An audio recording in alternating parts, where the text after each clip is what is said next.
Good morning, students. How are you? How is your preparation going on for sports psychology? Hope you are understanding the concept that you can apply during NET JRF examination for paper 2. Today, let us move to another important topic, that is group cohesion. How team is prepared, how team works during the competition. So let us move to the next important and very important topic, that is group cohesion. Let us start with another important topic of sports psychology, that is group cohesion in sports. Let us understand the meaning of group cohesion. Team cohesion is a multi-dimensional construct that includes both task and social cohesion. Albert Caron, a prominent sports psychologist, a prominent sports social psychologist, defined group cohesion as a dynamic process which is reflected in the tendency for a group to stick together and remain united in the pursuit of goals and objectives. सी थोड़ा हिंदी में समझेंगे. Team cohesion, जो समूह है उसकी घनिष्ठता, समूह की निकटता. कोई भी समूह इतने निकट और इतना घनिष्ठ कैसे बना रह सकता है, इस विषय पर बात हुई है. दो कारणों से जो है विशेष रूप से समूह और टीम एक दूसरे से जुड़ी रहती हैं. वन इज ए टास्क, कि क्या कार्य है, क्या उद्देश्य है हमारा, और दूसरा है सोशल कोहेजन, सामाजिक घनिष्ठता. ये दो मुख्य कारण हैं जिनके कारण जो समूह है उनकी घनिष्ठता, उनकी निकटता बनी रहती है. एल्बर्ट कैरॉन, जो कि एक माने जाने स्पोर्ट्स सोशल साइकोलॉजिस्ट थे, मनोवैज्ञानिक थे, उन्होंने इसकी व्याख्या की है ग्रुप कोहेजन की या समूह के घनिष्ठता की. वो क्या कहते हैं वो, कि ये वो प्रक्रिया है जिसमें समूह है, समूह के व्यक्ति हैं, एक टीम है, टीम के जो व्यक्ति हैं वो एक दूसरे के घनिष्ठ, एक दूसरे के निकट दो कारणों से आते हैं. एक तो अपना गोल और अपने उद्देश्य, इनकी प्राप्ति के लिए. यहां हम कह सकते हैं कि अगर हमारे गोल और हमारे उद्देश्य समान हैं, सिमिलर हैं, अगर हम एक से गोल के निकट पहुंचना चाहते हैं, हमारे उद्देश्य भी समान है, तो हमारे भीतर या उस समूह के भीतर घनिष्ठता होगी. इसीलिए उद्देश्य, गोल या एम, ये बहुत कॉमन चीज है, ये बहुत महत्वपूर्ण भाग है जो कि समूह की घनिष्ठता को बढ़ाता है, समूह की निकटता को बढ़ाता है. There are two things, task and social cohesion. Task and social cohesion are two independent components of team cohesion. ये टास्क मतलब दिया हुआ कार्य और सामाजिक घनिष्ठता, ये दो स्वतंत्र रूप से घटक हैं जिन पर समूह की घनिष्ठता, समूह की निकटता निर्भर करती है. तो ये दो बहुत महत्वपूर्ण घटक हैं. Next, task cohesion is the degree to which members of a team work together to achieve a specific and identifiable goal. देखिए, समूह की घनिष्ठता कितनी अधिक होगी वो इस बात पर निर्भर करती है कि समूह के सदस्य एक विशिष्ट और माने हुए गोल को, जिसका कि हमको पता है जिस गोल को, उसको कितनी तीव्रता से प्राप्त करने की कोशिश कर रहे हैं. अगर वो उसकी गोल प्राप्ति की तीव्रता अधिक होगी तो समूह की घनिष्ठता भी उतनी ही मात्रा में अधिक होगी. Social cohesion is the degree to which the members of team like each other and enjoy personal satisfaction from being members of the team. ये जो सामाजिक घनिष्ठता है वो इस बात पर निर्भर करती है कि समूहों के सदस्य एक दूसरे को कितना पसंद करते हैं, एक दूसरे के कितने निकट हैं, एक दूसरे के निकट आने से कितनी संतुष्टि उन्हें प्राप्त होती है या समूह में रहने से कितनी संतुष्टि प्राप्त होती है. तो टीम कोहेजन हम कह सकते हैं, कंक्लूड कर सकते हैं, इस निष्कर्ष पर हम पहुंच सकते हैं कि दो मुख्य चीजों पर निर्भर करता है. एक है गोल और दूसरा है सामाजिक घनिष्ठता. एक तो उनका जो एम है, जो गोल है, जो उद्देश्य है वो सिमिलर होना चाहिए और कितनी तीव्रता से वो उसको प्राप्त करना चाहते हैं, ये इसका एक मुख्य भाग है. और दूसरा भाग है कि समूह में रहकर, खासकर एक विशिष्ट समूह में रहकर वो कितना आनंद लेते हैं, कितना संतोष उनको प्राप्त होता है कि हम उस समूह के सदस्य हैं. समूह के सदस्य बनकर उन्हें आनंद तभी प्राप्त होगा जब वो एक दूसरे को चाहें, एक दूसरे को लाइक करें, एक दूसरे को समझें और एक दूसरे के निकट रहकर एक दूसरे से संतोष प्राप्त कर सकें. उन्हें इस बात का गर्व होना चाहिए, इस बात का संतोष होना चाहिए कि वो इस विशिष्ट समूह के सदस्य हैं. तो इन दोनों बातों को लेकर समूह की घनिष्ठता जो है वो बढ़ती है. Now let us see a conceptual model of team cohesion. Building upon the distinction between task and social cohesion and focusing upon the direct measurement approach, Widmer, Bravely and Karan developed the conceptual model of team cohesion. ये जो तीन विशिष्ट मनोवैज्ञानिक हैं, महान मनोवैज्ञानिक हैं, इन्होंने एक संकलनात्मक जो मॉडल है वो तैयार किया टीम कोहेजन का कि कैसे हो सकता है टीम कोहेजन. इसकी संकल्पना एक तैयार की उन्होंने. The conceptual model takes into consideration the multi dimensional nature of team cohesion.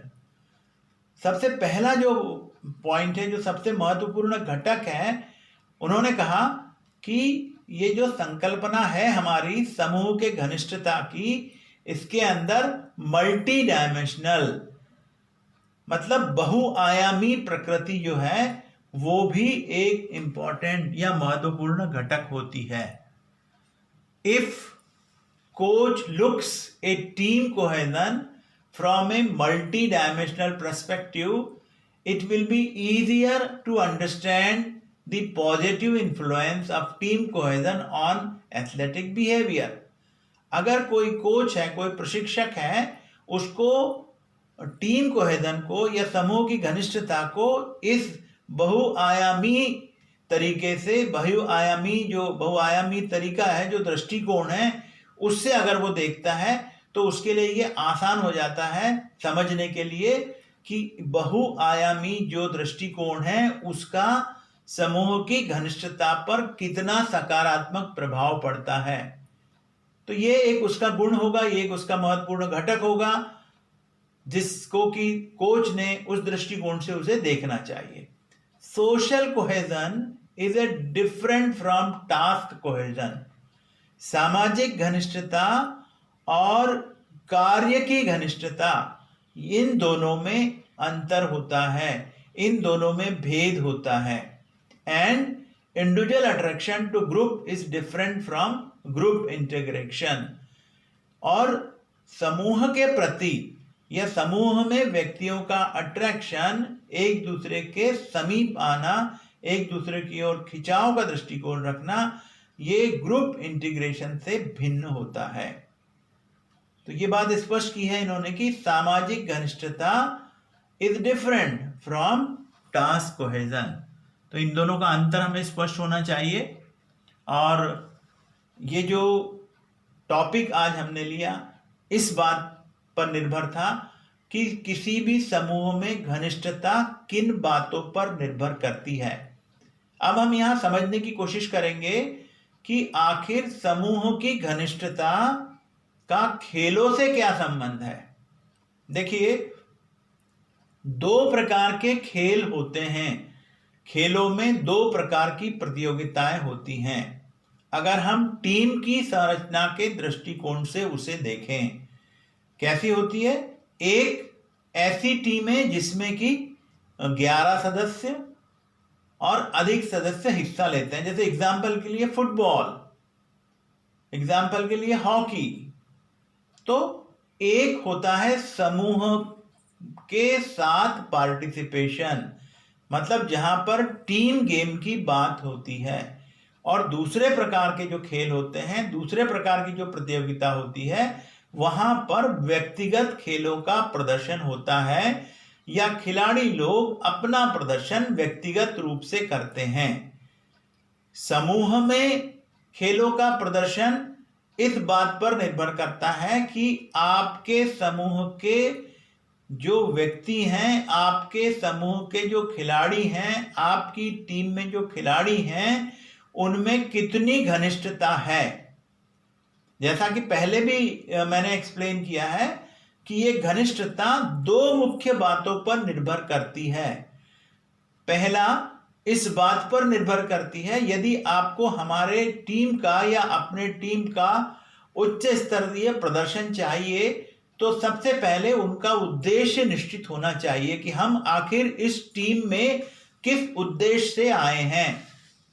अगर हम एक कॉमन और महान उद्देश्य से किसी समूह के सदस्य बनते हैं, स्पेशली खेलों में किसी टीम के सदस्य बनते हैं, तो हमारे टीम में घनिष्ठता अधिक होगी, क्योंकि सबका एक ही उद्देश्य है, सबका एक ही प्रतियोगिता जीतने का उद्देश्य है। ये जो स्पोर्ट्स की जो टीम है, खेलों का जो समूह है, प्रतियोगिता के लिए जो समूह तैयार होता है, वो समूह की घनिष्ठता इस बात पर भी निर्भर करती है कि खिलाड़ी एक दूसरे को कितना अच्छा समझते हैं, एक दूसरे के साथ रहकर कितना संतोष प्राप्त कर सकते हैं, एक दूसरे का कितना सहयोग करते हैं।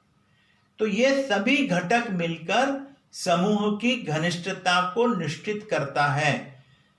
जितना समूह घनिष्ठ होगा, उसमें उतना ही अधिक सामंजस्य होगा, या दूसरी भाषा में हम कह सकते हैं कि सामंजस्यता, एक दूसरे को समझने की योग्यता, एक दूसरे से बातचीत करके एक दूसरे को संतोष प्रदान करने की कला, ये इस बात को निश्चित करेगा कि आप कितने समीप हैं, कितने घनिष्ठ हैं, कितने निकट हैं।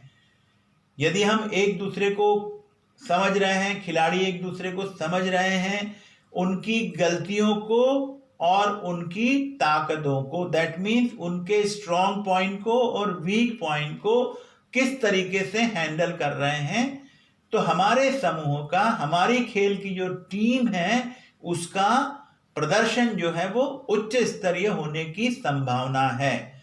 क्योंकि जब हम घनिष्ठता की बात करते हैं, प्रदर्शन की बात करते हैं, तो ये टीम के सभी खिलाड़ियों का प्रदर्शन, सभी खिलाड़ियों की अच्छाइयां या सभी खिलाड़ियों की गलतियां समूह में एक दूसरे को समायोजन का तरीका अगर सुनिश्चित है, अच्छे स्तर का है, तो समूह का प्रदर्शन जो है वो अच्छा हो सकता है।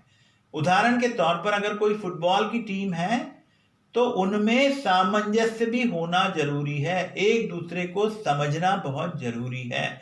प्रशिक्षण के दौरान, कैंप के दौरान, मैच के दौरान, प्रतियोगिता के दौरान, स्पेशली जब कठिन प्रतियोगिता है, तब एक दूसरे को समझकर एक दूसरे से अधिक प्रदर्शन की उम्मीद करना, प्रदर्शन निकलवा लेना, ये जो समूह की घनिष्ठता है उसको फायदेमंद ठहरता है। अगर हम इसे समूह की घनिष्ठता को अगर एक प्रशिक्षक की दृष्टि से देखें, तो प्रशिक्षक ने प्रशिक्षण के दौरान, अपने कार्यकाल के दौरान समूह की घनिष्ठता बढ़ाने की कोशिश करना चाहिए। अब घनिष्ठता इस बात पर बढ़ेगी कि खिलाड़ियों के में आपस में कम्युनिकेशन, संप्रेषण कितना अच्छा है। जितने अच्छे स्तर का संप्रेषण होगा, जितने अच्छे स्तर से समायोजन की योग्यता होगी, समायोजन की योग्यता होगी, तो टीम का प्रदर्शन अच्छा रहेगा। उम्मीद है कि आपको टीम कोहेजन या समूह की घनिष्ठता या समूह की निकटता का ये टॉपिक अवश्य समझ में आ गया होगा। Today we have dealt with an important topic of sports psychology, that is group cohesion. Hope you have understood all minor points of group cohesion, which will be helpful for you to understand and to apply during NET JRF examination. Hope you have understood all the points. अगर आपको ये video पसंद आया है तो आप इसे ज़रूर लाइक करें, सब्सक्राइब करें, शेयर करें तथा बेल आइकन दबाना न भूलें, जिससे कि आने वाले नए वीडियो आपको लगातार प्राप्त हो सकें।